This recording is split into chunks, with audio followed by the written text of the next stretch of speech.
In December 1241, a chilling silence fell across the frozen landscape of Eastern Europe. The air, already sharp with winter's bite, seemed to hold its breath. This was not the silence of peace, but the terrifying hush after a storm of unimaginable ferocity.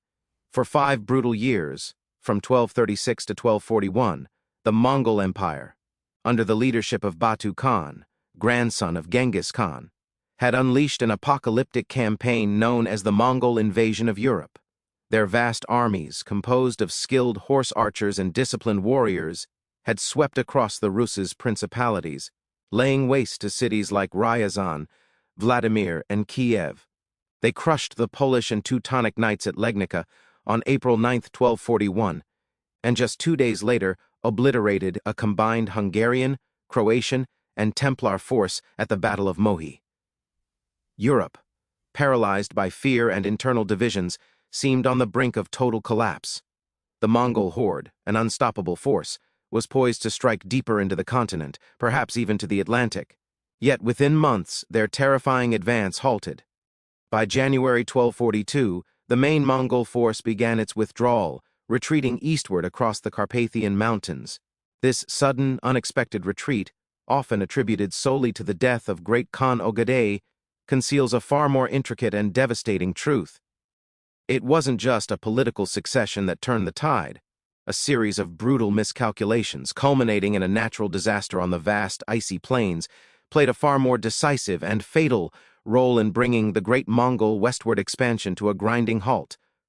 The Mongols, masters of steppe warfare, understood the rhythms of nature. Their entire military strategy was built upon speed, mobility, and the exploitation of the landscape.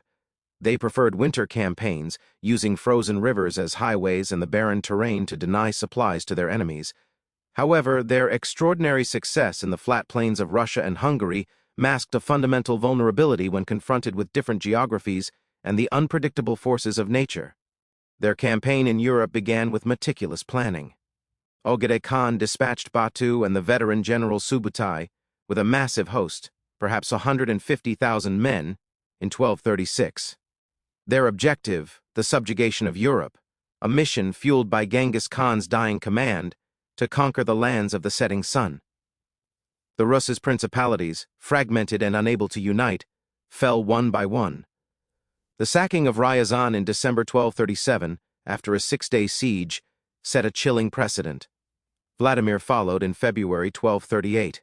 Kiev, the mother of Rus' cities, was utterly destroyed in December 1240 by Batu's forces. Chroniclers reported that only several hundred houses remained standing, and the population was almost entirely massacred. This systematic devastation sent shockwaves across Europe.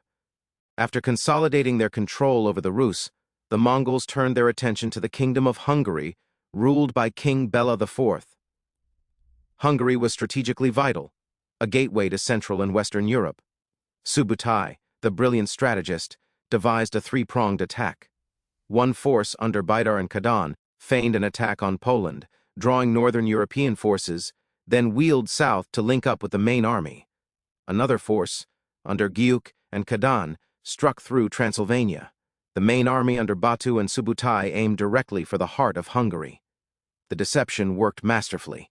At the Battle of Legnica, Baidar and Kadan's Tumans, estimated at 15,000 to 20,000 men, routed a combined Polish-German-Teutonic army of similar size, led by Duke Henry II the Pious of Silesia.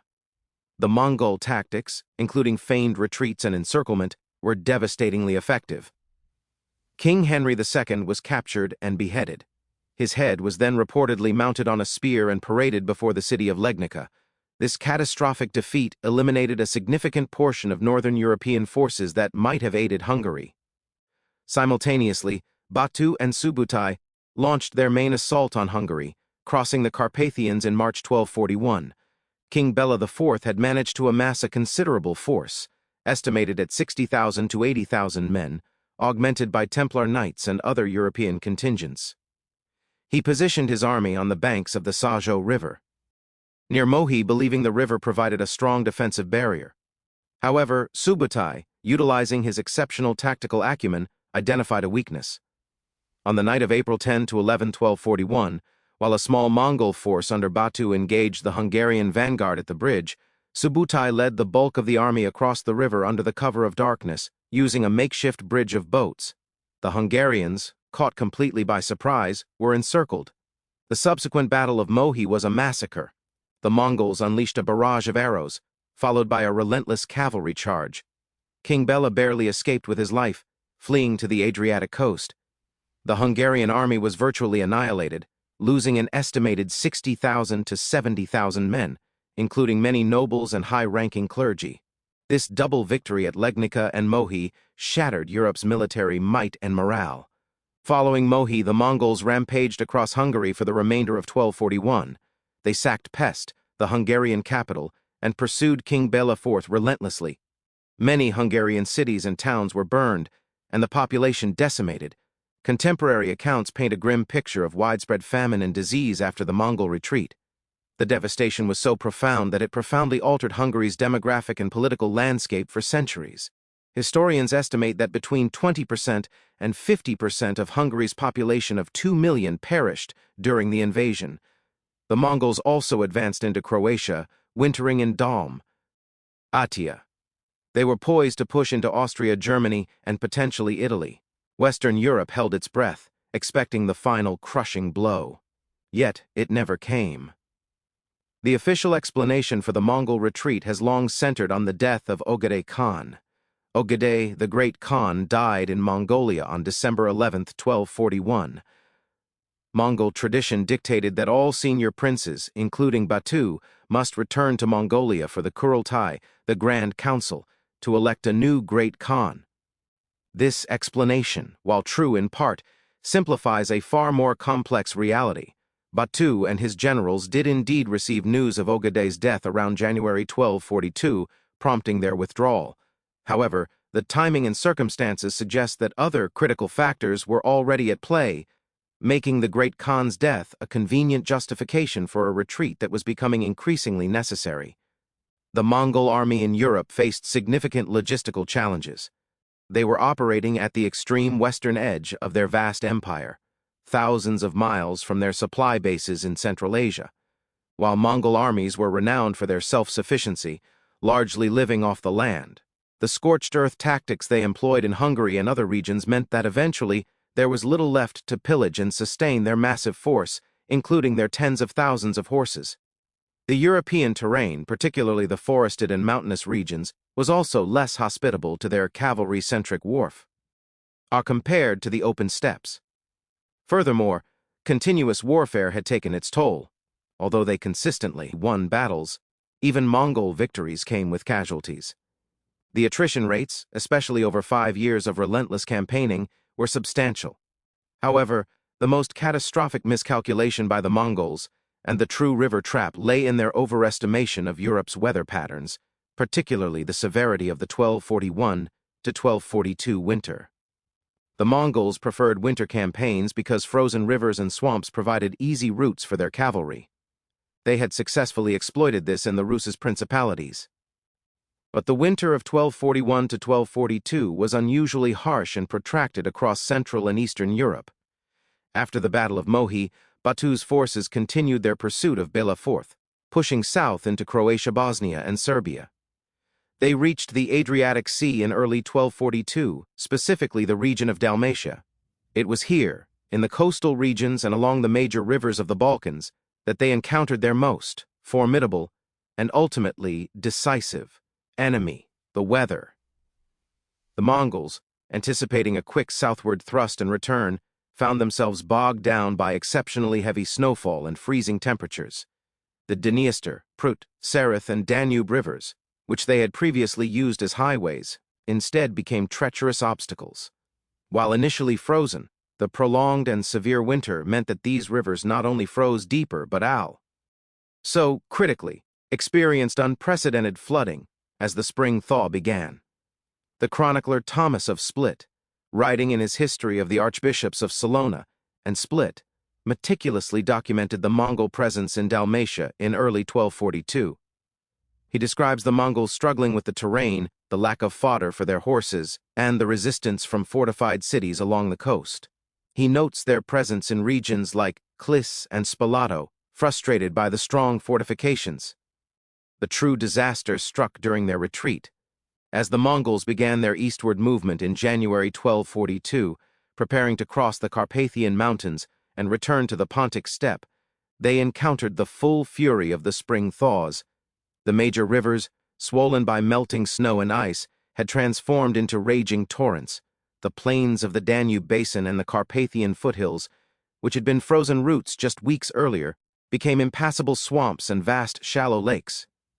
Their vast army, estimated at 100,000 to 120,000 men and perhaps 300,000 to 400,000 horses, suddenly faced an almost insurmountable logistical nightmare. Crossing such flooded rivers with a massive cavalry army and all its baggage was a logistical impossibility. Horses, their primary mode of transport and combat, would drown in the rapidly moving icy waters or become mired in the deep mud. The Mongols, accustomed to crossing frozen water bodies, lacked the necessary infrastructure, like pontoon bridges or large numbers of ferries, to manage such extraordinary flooding. The traditional Mongol strategy of rapid movement and living off the land was utterly negated. The land itself became a trap. Consider the Danube River. It was the largest natural barrier they had successfully penetrated. Now, on their retreat, it presented an entirely different challenge. The thawing seasons, particularly in regions with significant snowpack, often lead to massive river swells. For the Mongols, attempting to retrace their steps through the Carpathian passes and across a massively flooded river system would have been utterly catastrophic. Thousands of horses and men would have been lost attempting forced crossings. While specific numbers are difficult to ascertain from contemporary sources, scattered accounts from various chronicles suggest heavy losses during the retreat.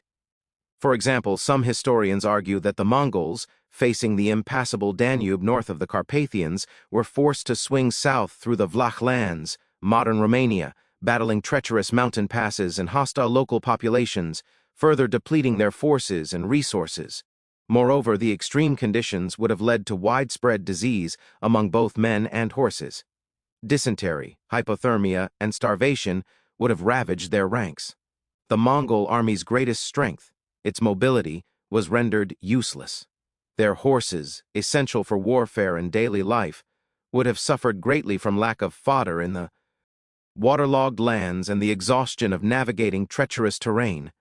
This river trap, a brutal miscalculation of European climate and geography, inflicted far heavier casualties on the retreating Mongols than any battle ever could. It was not a single glorious defiance by European armies, but the indifferent, overwhelming power of nature that finally broke the Mongol advance. The Mongol strategy had been predicated on the environment bending to their will. When it refused, and instead consumed their strength, their entire campaign faltered. The death of Ogedei Khan provided Batu with a politically sound reason to order the general retreat, saving face for an army that was already in a precarious position. The internal power struggles within the Mongol Empire, particularly the fierce rivalry between Batu and Gyuk, Ogedei's son, certainly played a role in accelerating the withdrawal.